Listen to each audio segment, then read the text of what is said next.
Good afternoon. Thank you very much for this opportunity, and I'm grateful for the faithful audience who, after this wonderful lunch, made it here. Without further ado, I will read the paper because I think that's the best way to keep the time. So, I started to write up my paper I promised, of the myths of political turmoil in Budapest and at CEU.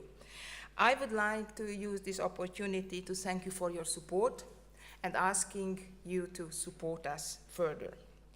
I started to wonder how my work about destroyed and disappearing communities, nationalized educational and cultural infrastructure, collaboration with the secret services, betrayal and loss, can be told in a different way. All these horrors, loss, killing, destruction, depression, misery, drama, contributed to the reactive and negative Jewish identity of today.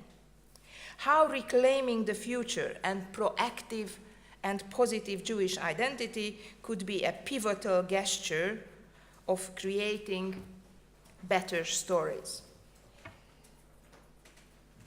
And I'm using the work of Dina Georgis, and I'm grateful to Ayşe Altinay, who actually brought this work to my attention, for the paradigm change. And I'm actually arguing for a paradigm change. Moving from the grim stories to better stories, we need to explore how the doom stories have been created. So in this paper, I will analyze 3 forms of silencing as a way of creating these better stories. Marianne Hirsch formulated this in the following way. You can read that. So this paper is an attempt to recover through 3 case studies from Hungary how this obscured, unknown, and unsought silences. So this paper is an attempt to recover through 3 case studies from Hungary how this obscured, unknown, and unsought silences. So better stories in post-Second World War Jewish history. So, because I'm a loyal and well-trained lecturer, udarnica, so I would like to explore first briefly the general history of Jews Hungary after 1945 till 68, as far as narrative frames are concerned. Then I will give these 3 examples of obscured, unknown, and unsought stories to open up space for future-oriented positive stories. So, the story as we know it. So basically the paper will consist of 2 parts. One is, which is this very traditional mainstream historical story about, the historian as an omnipotent narrator telling the story. And then I will give 3 examples of these 2 ways of silencing, at the end arguing that we would need kind of a different story to understand the better stories in the past. So, as we know it. So here is this table. So this is the first part, approximately like 15 minutes. Experiences and everyday strategies of surviving Jews in post-Second World War period of Hungary, experience of 150,000 Jews in a country of 10 million, a neglected feature of the scholarship, profoundly contributed to the formation of a reactive and negative Jewish identity in Hungary, and also, I have to say, in other countries under Soviet occupation. The Hungarian Jewish identity, which the literature calls identity in hiding, was enforced by 5 factors. First, how was the post-Second World War lustration happened? The pogroms of 1946. I wrote about the pogroms in Budapest. The 3rd is banning of Jewish religious institutions. The 4th is the anti-Zionist campaigns. And the 5th one is the revival of communist anti-Semitism. The post-war period from 45 to 68 can be divided into 2 periods. The record of the period between 45 and 56, though it reflects the losses suffered in the years of persecution, is the beginning of anti-feminist, that was Sigmund Freud, anti-fascist framework and silencing. 56 revolution is followed by massive emigration and the Kadar era of compromising on public participation on the expense of gaining freedom in private sphere. Silence about Jewish identity has been a constitutive part of the negative and reactive identity. Most surviving Jews found themselves in a paradoxical situation after the Shoah. Although they had lost any feeling of belonging to the Jewish people, self-hate, self-denial, and identification with communism, nevertheless, other Hungarians continued to view them as a separate group, as Jews. Thus, for many years, Jewish identity took on a kind of reactive nature. This is to say, many felt that it was the reaction of the majority that was forcing them to regard themselves as Jews. In many families, Holocaust survivors did not tell their children they were Jewish until late adolescence or even adulthood. Consequently, Jewishness acquired a kind of stigma, and there was obviously something wrong if one's identity had to be kept secret for so long. And where a child learned a secret from others, or very often from grandmothers, before dying, his or her Jewish identity would be strongly reactive, since it could only draw sustenance from other people's reactions. As far as demographic composition of the surviving Jewry is concerned, women were overrepresented. So the importance of grandmothers and their stories and their tattoos, and I will get back to this feature of tattoos, were big. The majority of the surviving Jews in Hungary did not have tattoo from the camps, as they survived in labor camp battalions, labor camps, in hiding, or in one of the ghettos in Budapest. All these different experiences struggled with the dominant narrative of the camp survivor, who is male and who survived the ordeal outside Hungary in one of the camps. The majority of the survivors' lives, however, were threatened by Hungarians and Hungarian state. Therefore, the framework of remembering is even more problematic. The dominant anti-fascist framework, which labeled the Germans and their Hungarian allies, the Arrow Cross, as responsible for the deaths of 500,000 Hungarian Jews, did not open a space for remembering the Hungarian state inflicted violence well before the German occupation of the 19th of March 1944. In Hungary, the policies of the Communist Party state towards the Jews were basically no different from the policies directed towards other religious denominations. And the leaders of the Jewish community behaved like Christian leaders.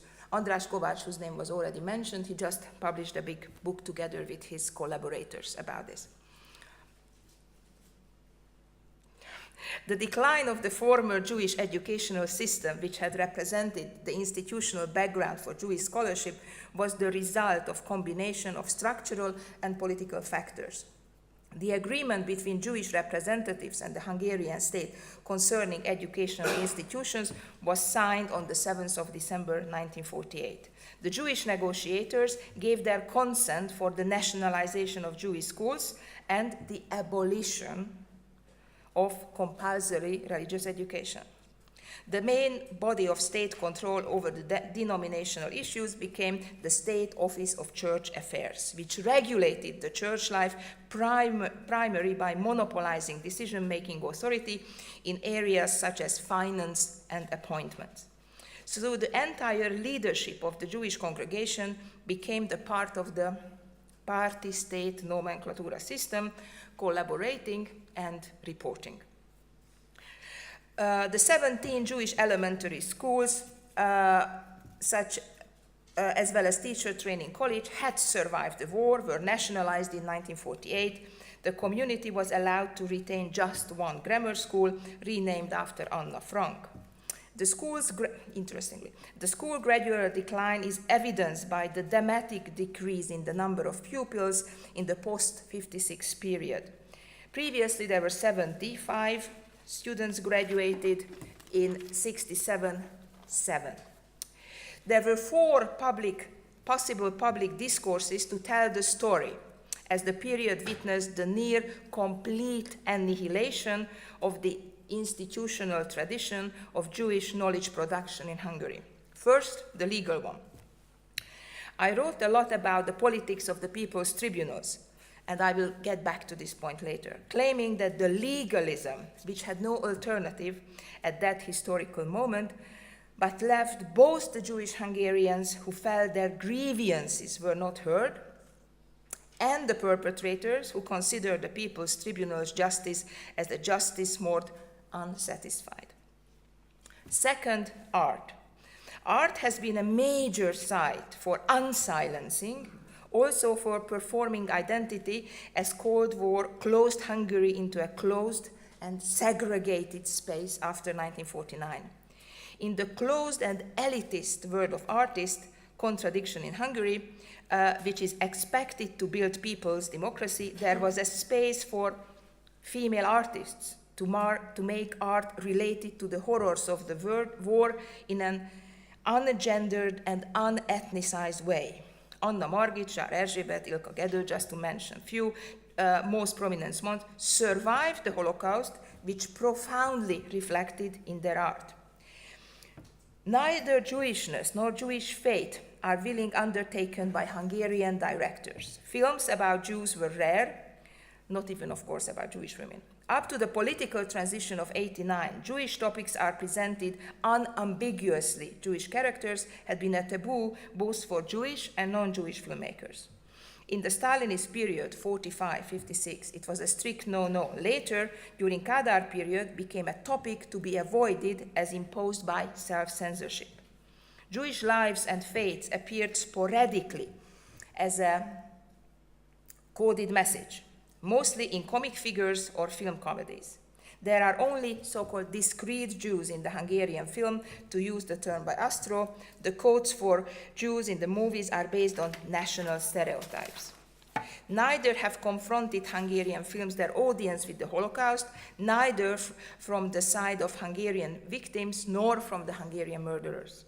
There had been no calling to moral account and no national facing the Holocaust either, except one genre, and that is the documentary film based on oral histories. There is one Auschwitz survivor, an acclaimed feminist writer, Edith Bruck. She is an exception, so I will talk about her a little bit later. So, the third one is the discourses of trauma.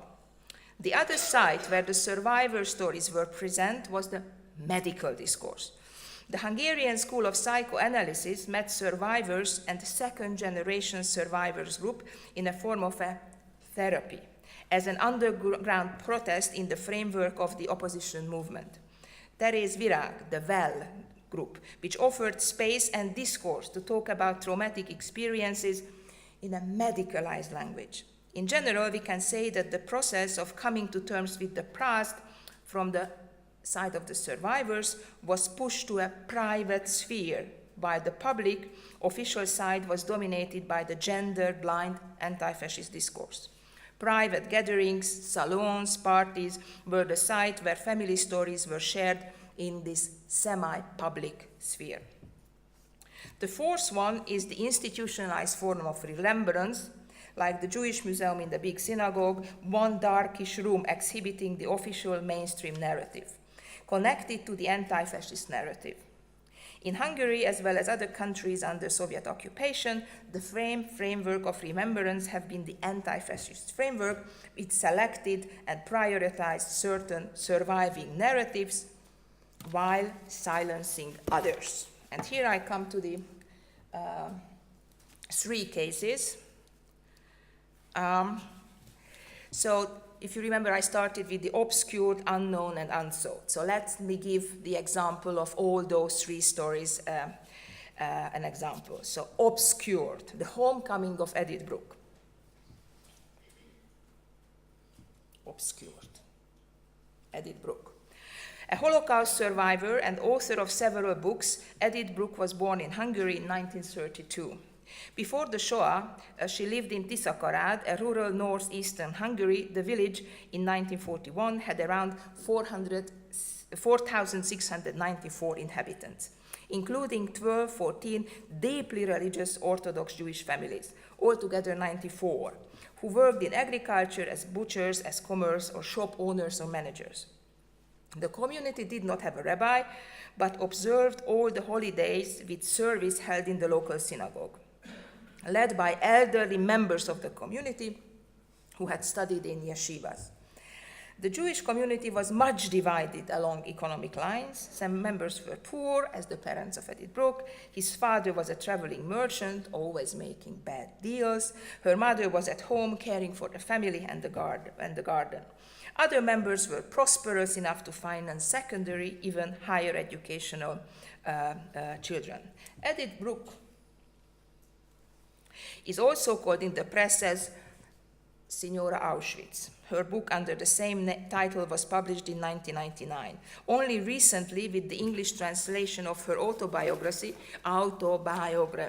she has received international recognition on the level of other Shoah writers like Elie Wiesel, Imre Kertész, Primo Levi, just to list a few, those who are by now a part of the Holocaust literary canon. The author of Bruck has recently received scholarly attention.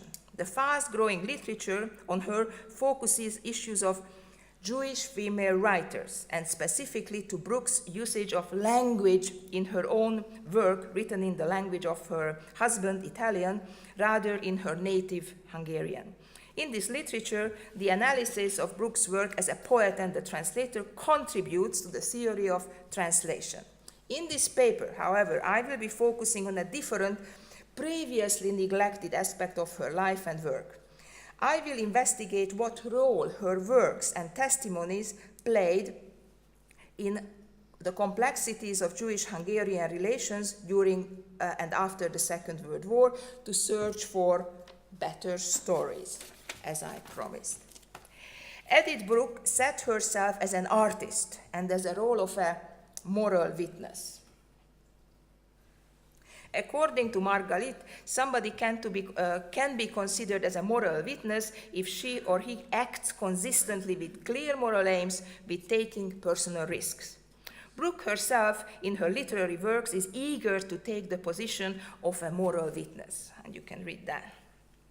Being a moral witness is particularly difficult for a woman who seeks to break out from the convenient gender stereotypes, that's a male story and women are just, taking care of the family and the children.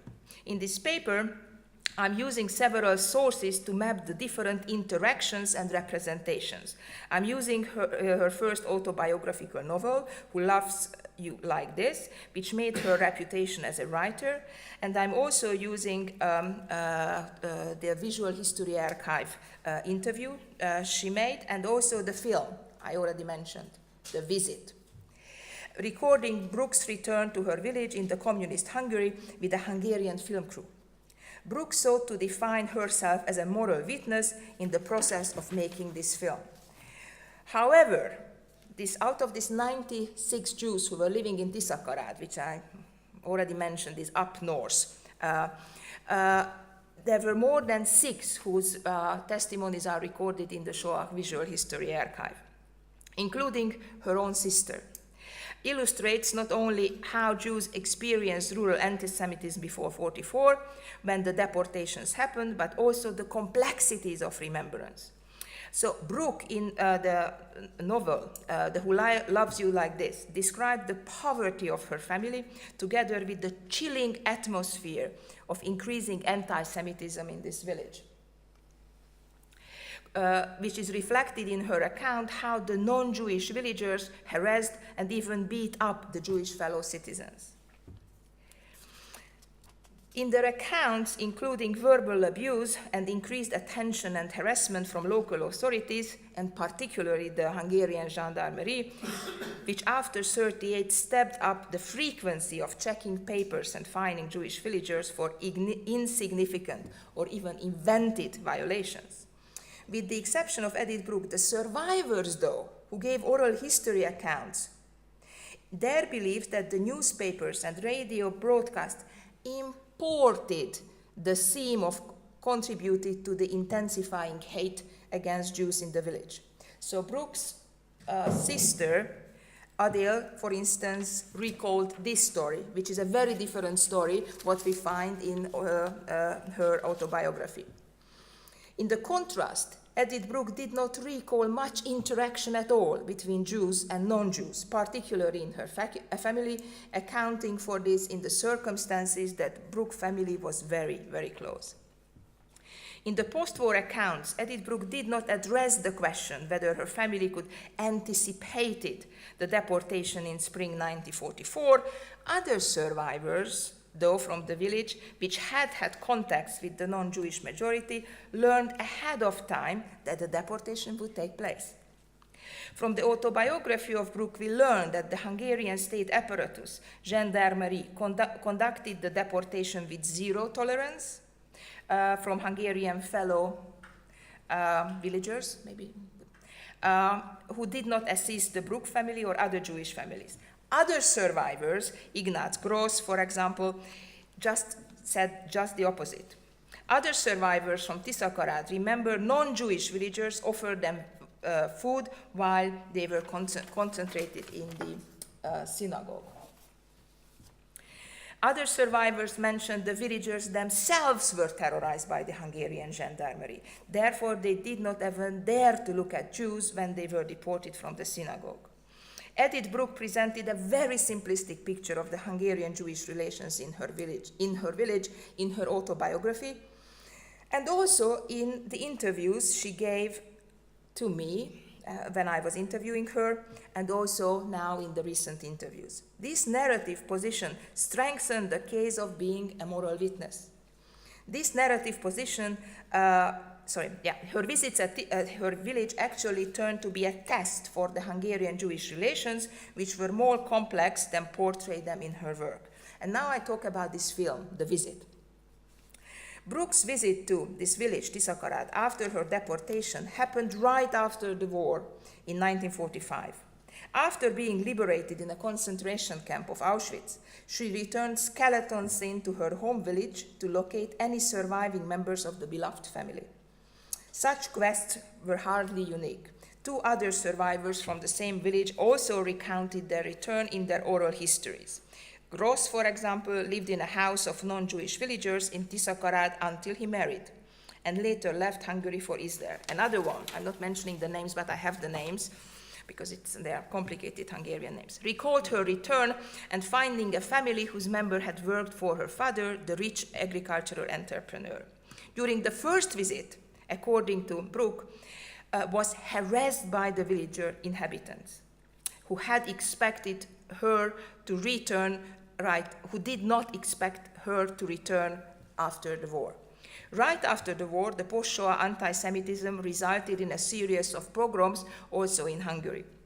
I also wrote about this. Like other survivors, Brooke did not wait to experience violence, but rather moved to Slovakia and later immigrated to Israel. Here is her story how she's describing this, which is this very traditional story of communist, that Jews were bringing the communism. However, if you compare this story with the story of her sister, that's a very different story, right?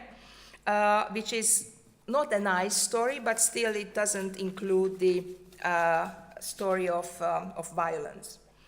Other survivors who lived outside Hungary by the time of the interview of the Shoah Visual History Archive also only spoke about tedious and painful process of recovering their own property from the village.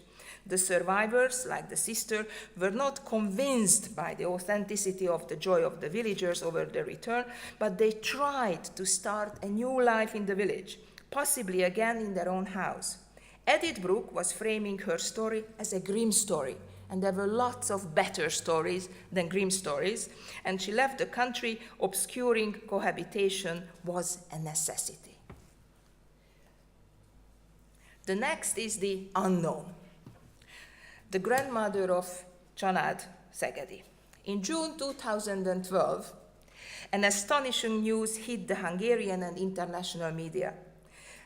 Szeged Csanádi, a founder of Jobbik, the far-right party, which gained 16% in 2010 national election, member of the European Parliament, a regular advocate of anti-Semitic thoughts, is of Jewish origin. The story broke by the rivaling, even more extremist members of the Jobbik in the north of Hungary. This is the same part where Edith Bruck was coming from, right? So this is the region we are talking about, if you can visualize. The stronghold of the far-right party, who were jealous of the growing economic and political influence of the Szegedi family in far-right circles, as they were also the owners of the publishing house, producing the party's main journal, The Barricade. The process, how the Jewish origin of was discovered and forced him to resign from the party, but not from the European Parliament, is a story of breaking gendered silences. His maternal grandmother of Szegedi, Magdolna Klein, was born in 1919, was deported to Auschwitz, and married to Imre Meisels, born in 1902. In 1946, who survived the Shoah in 4th Labor Battalion. The husband, Meisels, changed his name to Molnár in 1954.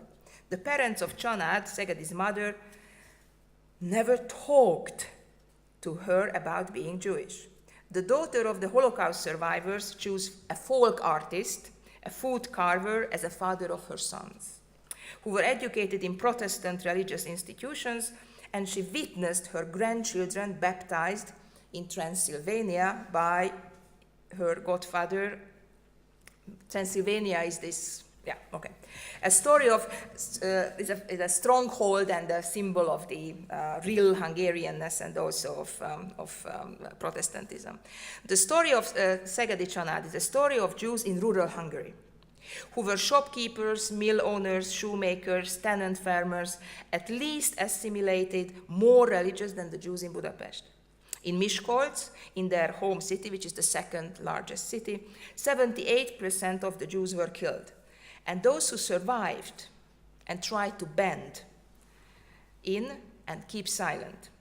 Szegedi Csanád claimed that neither he or his mother were aware of the family's past, no matter that the grandmother had a tattoo. As an interview after his origins have been revealed, he said the following, and I'm quoting him: "I love my grandmother as she is. Could she even be a refugee from Africa?" End quote. This story, which attracted serious media attention, including a film contracted by the AGH Films and the Roast Beef production, which is available on YouTube, so you can see that, focused on the identity quest of an ambitious young politician, but missed one voice, the story of the grandmother. She never came out or interviewed by any journalists about her decision to hide her identity, and she died last year. This fact is not only characterizing the present masculinist debate about power sharing among far-right extreme male politicians, but also about unknown women and their key role in unsilencing gendered silences of the Shoah. So this is about the unknown and the unsolved, the Jewish revenge. The so-called Jewish revenge. This is the book we wrote together with my colleague, which is analyzing the minutes of the people's tribunals in Hungary. So this section aimed to investigate the intersection of people's courts, testimonies, and the digital in order to contribute to the understanding of complexities of narrating better stories. So you see, I'm already obsessed with these better stories and grim stories. One of my arguments is that the massive standardized collection of the Visual History Archive opened up space for narrating previously silenced and tabooed narratives. And this is the basic assumption. There are two basic assumptions about this, and one is about the non-speaking about after 45, but I'm sure that this conference already questioned that, and the other one is about the periodization. I'm using this distinction used by Brooks following Freud, differentiating between the material truth and the physic truth. And then you see the two. And I'm arguing in this paper that during giving testimony at the people's tribunals, parts of the material truth were revealed, but without the physic truth. And this contributed to the controversial construction of collective memory. I already mentioned at the beginning that there were 5 ways of talking about experiences. In the testimonies given to the Shoah Foundation, just the opposite happened. The physic truth was revealed without the material truth being significant at all. Therefore, both sources are important in their own ways, while together they are showcasing the complexities of the history of the Holocaust we are here today to study. I argue that the mainstream historical narrative often muted narratives and invisibilized survivors of the Shoah as agents of their own stories. Looking at different sides of communicative memory, like the post-Second World War trials or digitalized visual memory of the trials, reminds us how fragile and permeable the definition of memory is. So, how much time I have? Like 10 minutes, right? Yeah. In the following, I will analyze the agency of the survivors, constructed in the visual history testimonies. As far as the methodology is concerned, I interpret court trials as social dramas. As Turner defined them, units of harmonic and disharmonic process arising in conflicting situations, end quote. That entails 4 phases: the breaching of the norm, the crisis, remediating the action, and reintegration of disturbed social group. I'm analyzing these stories, which the survivors narrated as social dramas, as the breaching of the norm, because revenge and the feeling of satisfaction that comes with the revenge were tabooed when the interviews were made. In other words, I'm using social drama as an analytical framework for understanding the survivor's role in the process. The survivor's narrative about the trials, 5 factors need to be analyzed, which are all influencing the level of agency of the survivors. The first factor is the temporality of the interviews. Those who were interviewed for the Visual History Archive were very young during the post-war trials, so they did not serve as witnesses of the trials, but they were participating as members of the audience. Therefore, their stories are influenced by the youthful romanticism about survivors who sneaked in the trial, who were actually hitting the arrow cross perpetrators, creating a very specific memory, which is very much influenced by the Soviet partisan movies they actually saw at that time. The second factor was sampling the interviews. Representativity should not be an issue. Due to demographic characteristics of the surviving Hungarian jury, large percentage of the survivors interviewed for the project are living in Budapest. And they were mostly intellectuals, unlike the first 2 stories I was telling to you, Edith Brooke and Szegedi Csanád. Therefore, the stories I'm analyzing in this paper are not representative, but typical stories. The third factor is general silence about feelings of satisfaction and happiness experienced when witnessing trials and executions. This is a strictly taboo topic. The post-Second World War trials were expected to negotiate and harmonize emotions after 1914, emotional communities, besides marking what is bad, good, acceptable. Or Jewish fate the court are being undertaken by a space where the audience was expected to be silent. Therefore, we cannot access the emotions constructed during the trials only through these testimonies of the Visual History Archive. Emotions usually escape the attention of historians, as they do not have any written trace behind, or if they do, that's even more problematic, because then later on they are talking about how did they feel when certain things happened.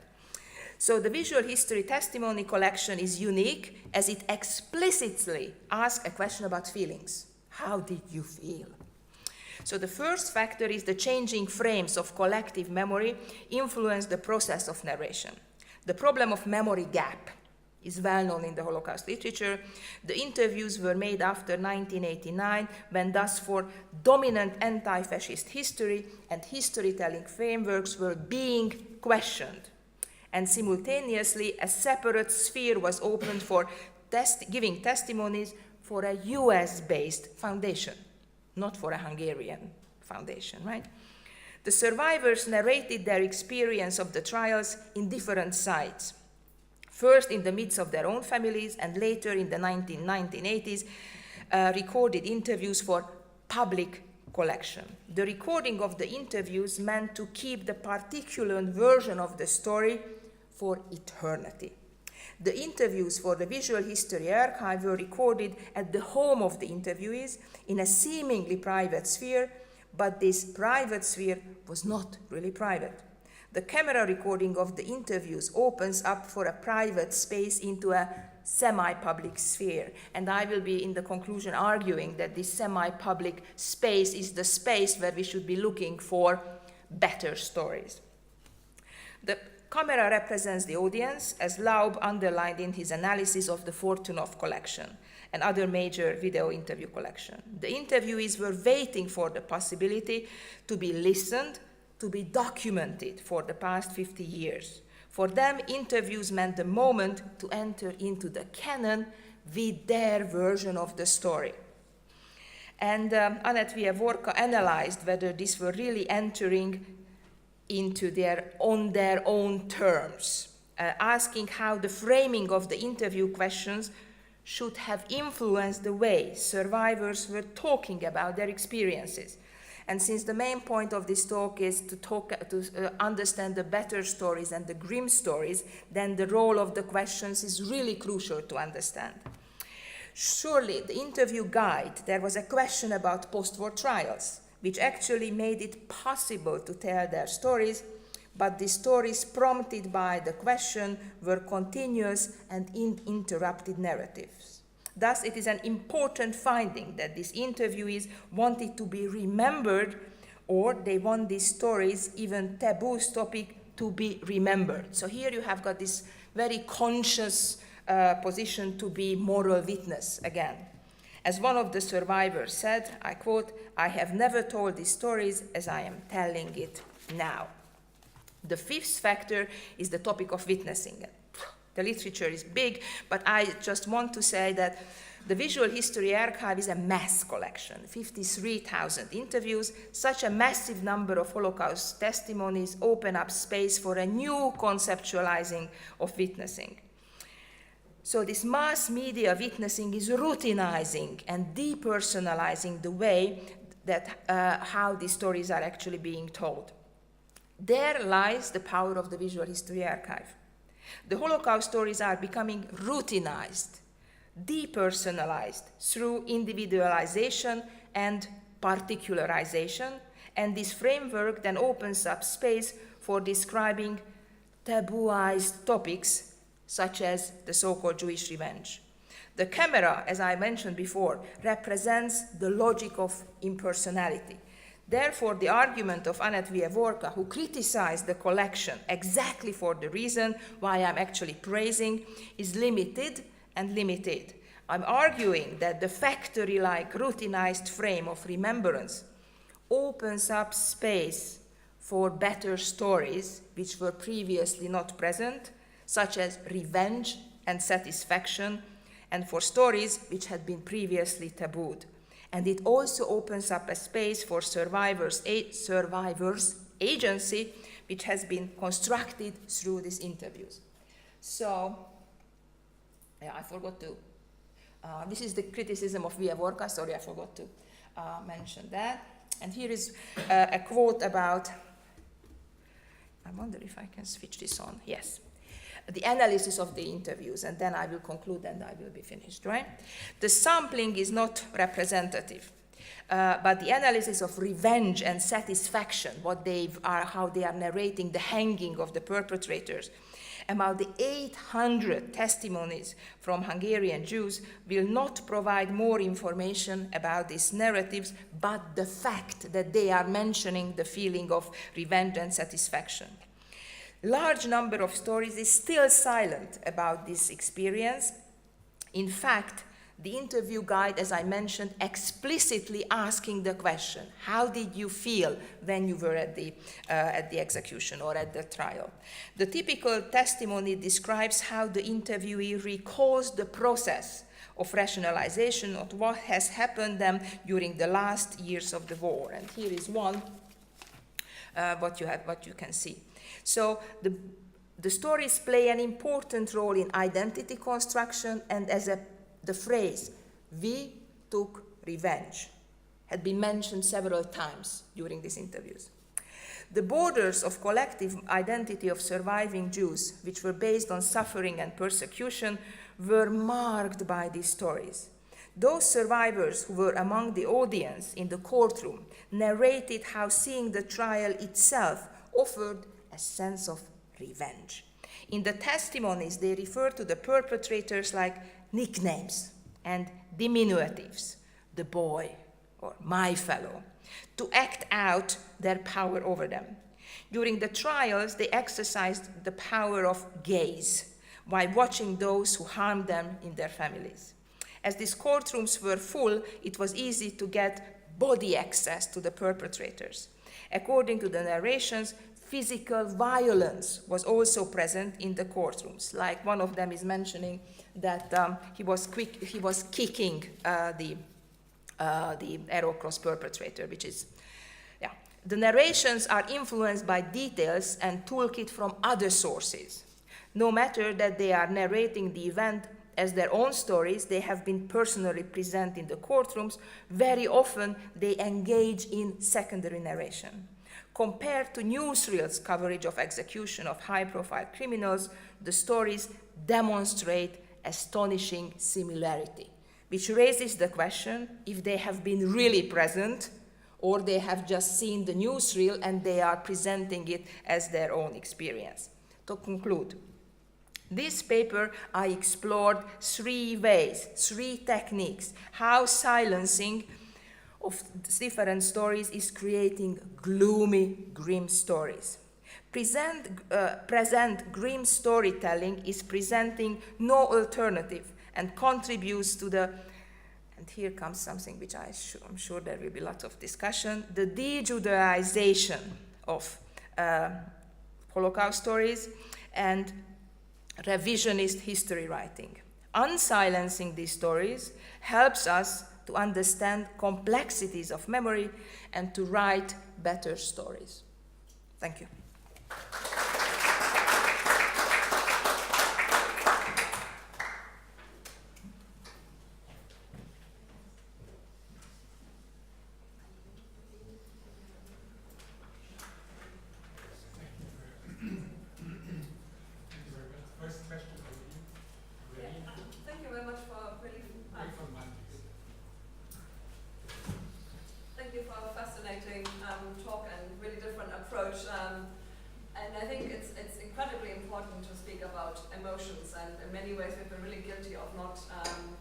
Addressing that so far.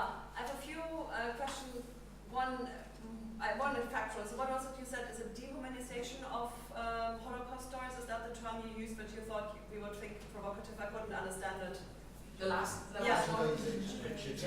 Judaization. Okay. What do you mean? Jews don't take revenge.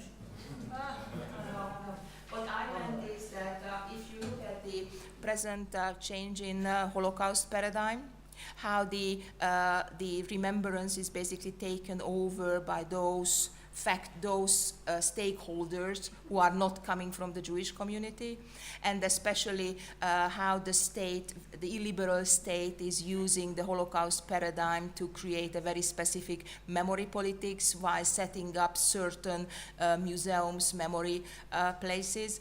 I wrote a paper for a collection which is edited by Henri Rousseau about how the memory laws and the different new museums are changing the Holocaust remembrance paradigm. And in that paper, I basically argued that I was analyzing the 70th year, the remembrance year, and also I was interviewed the stakeholders, the politicians, I was interviewing the historians and I was interviewing the leaders of the Jewish community. What were their expectations about the this memorial year? And I basically argued that there is a paradigm change in Hungary as far as the Holocaust remembrance is concerned. And if I would give you a kind of summary of the argument, a kratky course, as we would say, then there is the renationalization of the narrative, the de-Judaization, relocalization, and the concept of closure. So these are those elements of the Holocaust narrative which are a result of the major investment into the Holocaust Memorial Year, which is unprecedented in the history of memory politics in Hungary.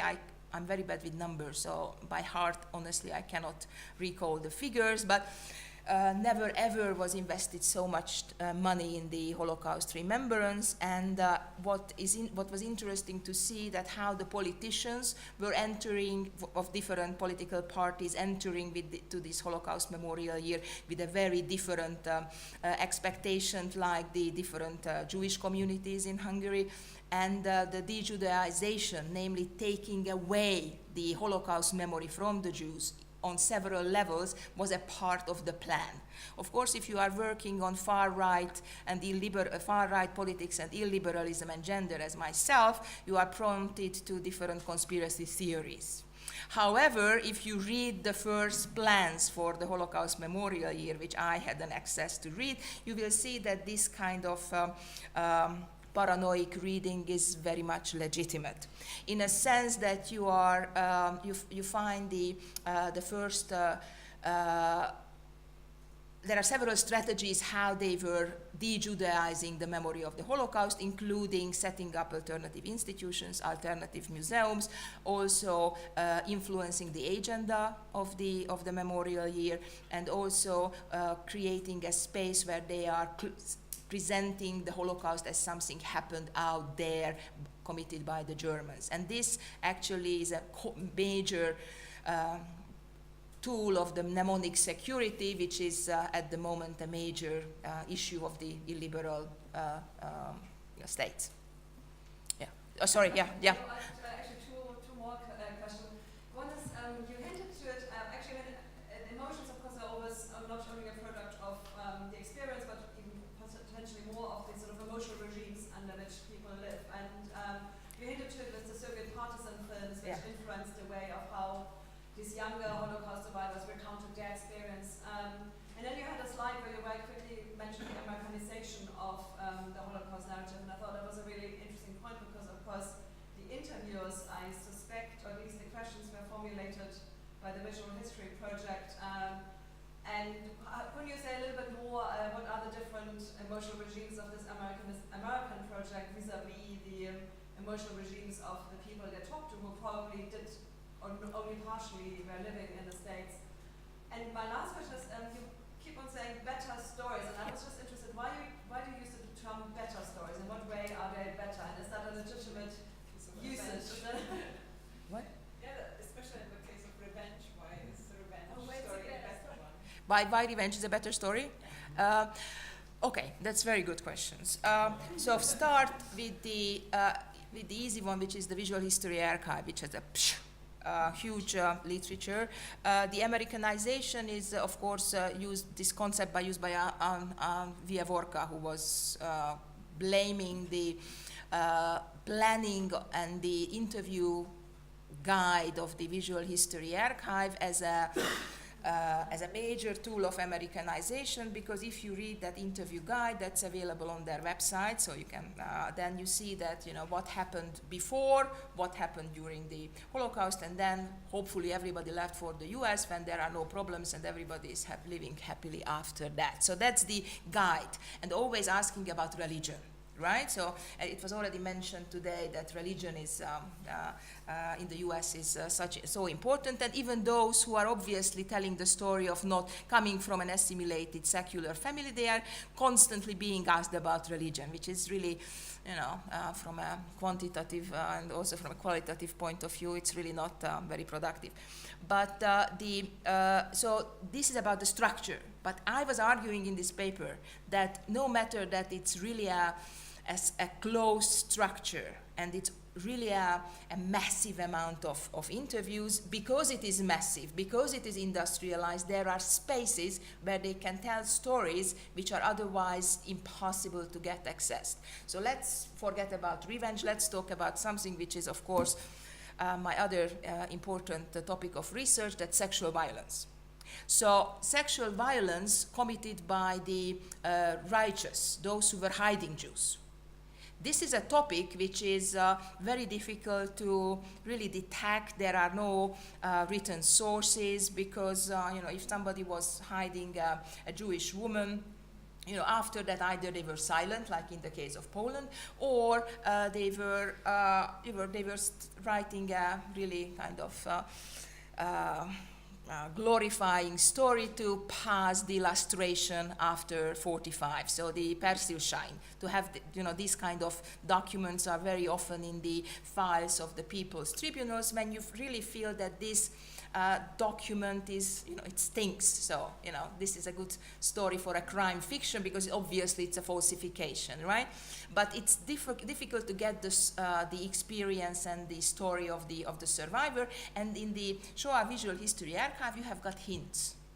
And then, if you are listening to carefully, you feel that they would have told more, but the sign is there that they are ready to say something, and it really depends on the interviewee, what kind of skills she has. Is she opening a space and asking again about the sexual violence this woman was experiencing while hiding, or there is no way that she will continue asking the questions. And if it's a male interviewer, then no way that this interviewer would pursue this line of asking. But I have to say another aspect of the silencing and better stories and grim stories.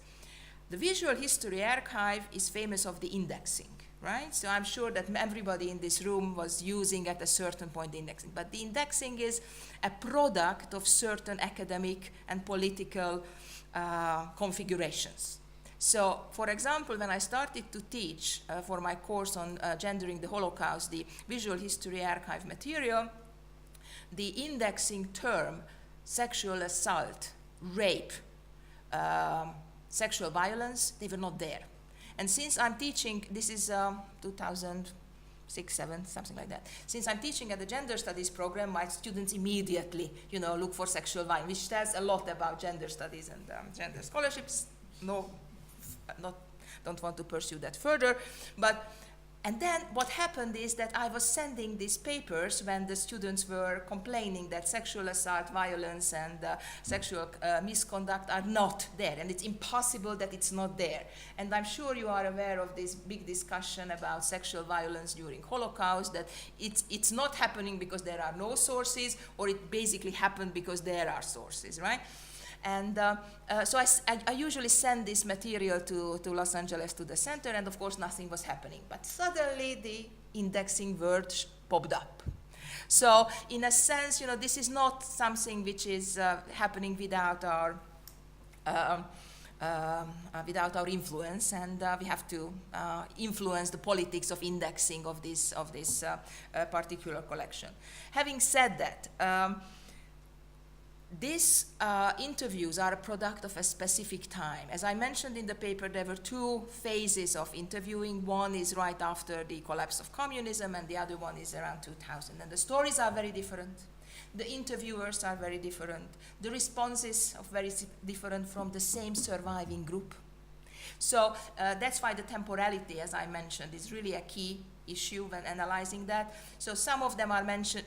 So when I'm saying that the stories, they were narrating the way how they were sneaking into the courtroom at age of 12 or 13. This is really like a Soviet partisan movie, but that's my interpretation, reading their stories. But if somebody else would have read, you would say that this is like a Western movie from the 1950s or whatever. So this is my reading into the story. So that's why I differentiated the cut the paper into two parts. One is the omnipotent, not God's eye view, but goddess eye view of history, like how the historians are telling the story. And the other part is how to look for better stories. And now I'm getting to the point of better stories. And that is related to the I strongly recommend you this book by Dina Georgis, because she's looking at the what to do when you think you cannot do anything, right? And she's using this for analyzing the activism and the queer activism of Trump's America and this kind of illiberal context.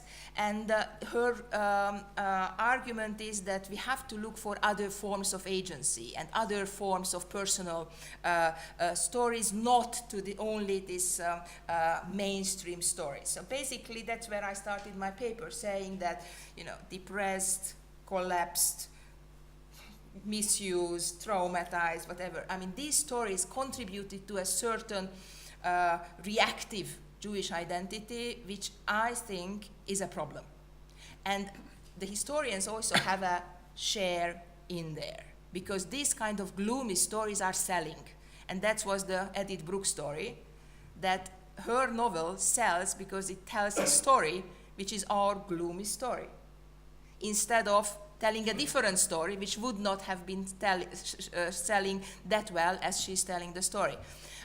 So the better story, in a sense, it's more connected to experiences, more connected to collectivity, more connected to agency, more connected to empowerment. So that, but if you read, you just read the introduction of Dina Georgis, I found this one of the most interesting reads in the past years, I would say. So, and it's very timely in a sense that we haven't been addressing this issue, which is the big elephant in the room, namely the paradigm change in the Holocaust remembrance. And that not only that the past 20 years or 30 years when, you know, we were, you know, the jet set academics, we were traveling from one conference to another, the knowledge of the general public about the Holocaust was decreasing, while we are publishing in peer-reviewed journal articles and books, the alternative museums are, you know, mushrooming. So in a sense, at a certain point, we should self-reflectively ask the question, what did we do wrong? And this is a very unpleasant question, and I think we have to ask, what are the problems? What kind of challenges? What did we not see in the gloomy stories? Where are the better stories? How can we address those questions which are really important at this moment? Next question here, Kostek.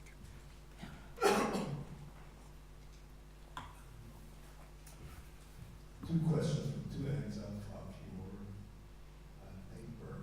In his recent book on the Judeo-Bolshevik myth, Andrea brings in a quote from a Hungarian communist publication in 45. I'm sorry, I didn't remember the name, but the quote basically is from an article telling Jews that from now on they should behave. They should behave. They should stop being greedy. They should stop being pushy. In essence, he was telling the Jews that they need to recover the trust of the working class. And I found that quite unusual for a communist publication in 45. And I was just curious to ask your thoughts about it. Was the fear of re-identification with the Judeo-Bolshevik myth, with Bela Kun and all that, so strong that the communists needed to prove their Hungarianness by endorsing anti-Semitism? I mean, what's the cultural story behind this? And at the other end of your paper, those de-Judaization and nationalization of the story of the Shoah, which is a major factor in the Hungarian government, is a developing factor in Poland, is being done by two governments that have otherwise excellent relations with Israel, with frequent Netanyahu visits and very mutually sympathetic relationships, and practically no official reaction from Jerusalem. Why do you think this is the case? thank you. Both questions are excellent. If in this conference there has been mentioned twice the issue of how the Communist Party was incorporating or recruiting the former Aerocross member or the former members of who were participating in different atrocities committed against the Jews. And I mean, what I can say is that I was looking at, I mean, this is the, if you have visited the House of Terror, which is this very controversial museum in Budapest, there is one room which is called the room of changing the dress, right? So they were entering in the Aerocross uniform, and then they are living in a communist secret police uniform. And this is the room which is very much criticized by historians in Hungary, because you cannot really find evidence for that, besides kind of mythical discussions of that these are the same people. And I personally, of course, this sounds very problematic because I'm not the person who believes in the archive fever, that you find a document and that is the truth, right? But I actually saw a document which was in the secret police archive, which is the looking at the recruits of the police between February 45 and December 45, simply screening who was an Aerocross member. And by that time, the Soviet control of the secret police was as strong as they were lustrating everybody out, or ousted out, or screened out, or identified and ousted. These are the right verbs, from those who tried to hide in the police in Budapest. What happened in the different provincial cities, that's another thing, right? Because the Budapest archive, I saw that document that they actually identified, and because of the communists came in with this very strong anti-fascist narrative. But as far as this narrative that the Jews should stop whining about what happened to them is, of course, a narrative which is very often used as a kind of covered anti-Semitism, and also as a form of trying to preserve the looted Jewish property, which was a massive, the looting was massive of the Jewish property, and also as a form of consolidation. And there is again a big literature about who is telling what, who is ready to listen, but definitely the point of closure was there not only among those who are anti-Semitic or who were living in looted property of the Jews, but among the Jews themselves. So the closure and forgetting was a way of coping with the past, and that raises the question of the moral responsibility of the researcher, that how can you blame somebody for not remembering or not talking about the past. And when I was interviewing victims of sexual violence by the Red Army soldiers, you know, this is difficult to force them to remember. And I think there is a right to silence. That's again an issue we should, I think, discuss. But I believe in the right to silence, and the right to silence, and silence as a form of resistance. So when you are mentioning this particular publication, this might be, you know, something what, you know, the researcher is happily finding in a newspaper and, you know, publishing in a peer-reviewed journal or an art or a book, but it's not necessarily reaches the levels where I think we should look for better stories. As far as the present governments are concerned, they have got very good relations with the government of Israel, which they are all representing a different form of these illiberal states. And again, if you are working on the far right and extreme right, you are prompted for conspiracy theories, but definitely what you see is a transfer of know-how, a transfer of different public policy decisions, the know-how of how to deal with the past, memory politics, And also, I'm really looking forward to seeing how the Yad Vashem is reacting to the recent endeavor of the Hungarian government, the setting up a new museum, the House of Faith, and that will be the question for the future. So, last question over here. Yeah. Richard, you're aware that in Poland the controversy among historians follow the publication of Jan Tomasz Krauska, and his what he called the principally affirmative approach to the sources produced. Affirmative? Principally affirmative, yes. His claim was that basically we should trust the accounts of the survivors because they had a very strong moral motivation to tell the truth. And in early post-war Poland, the collection of the accounts were maybe not as industrialized as in the Visual History Archive project, but we have several hundred of them, close to 2,000 of the accounts given by the Jews to other Jews at the Jewish communities. So at least there's a Jewish environment, although there is a little structure to it. It's a specific political moment where all these Jewish organizations support the new communist government, for example. And I wonder first, have you ever tried to compare what you compared in Los Angeles to the old accounts given 70 years ago? Are there any temporal patterns of change? I suppose there may be some.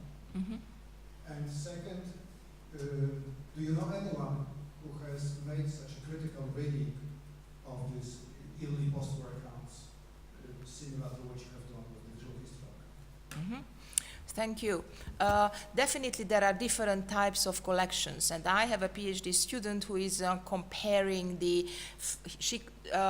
she's doing for the Polish and the Hungarian testimonies, because she also speaks, she's Hungarian but speaks Polish, and she selected like 5 or 6 testimonies of those who gave testimonies in the different moments of the of history, and she is basically identifying turning points, how they are changing the narrations as far as the certain emotions, intimacy, love, engagements, hate, revenge are concerned. So she already started to publish different chapters of her thesis, which is had been due for a long time, but I'm sure that this will happen. But also there is this major book, the Auschwitz Survival book, which I'm sure a lot of you know, and the 5 testimonies which were given by this woman who was the tattooist in Auschwitz, compared and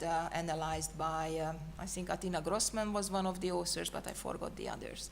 So, and this work has been done, but the question is, why are you doing that, right? So what is the point? Because as I mentioned, the material truths and physic truths, I mean, these are 2 different issues. And I, of course, agree with, I have to say, I cannot not agree with this argument that you have to believe, because every statement is a true statement, because you are giving it, because you believe that that is the truth.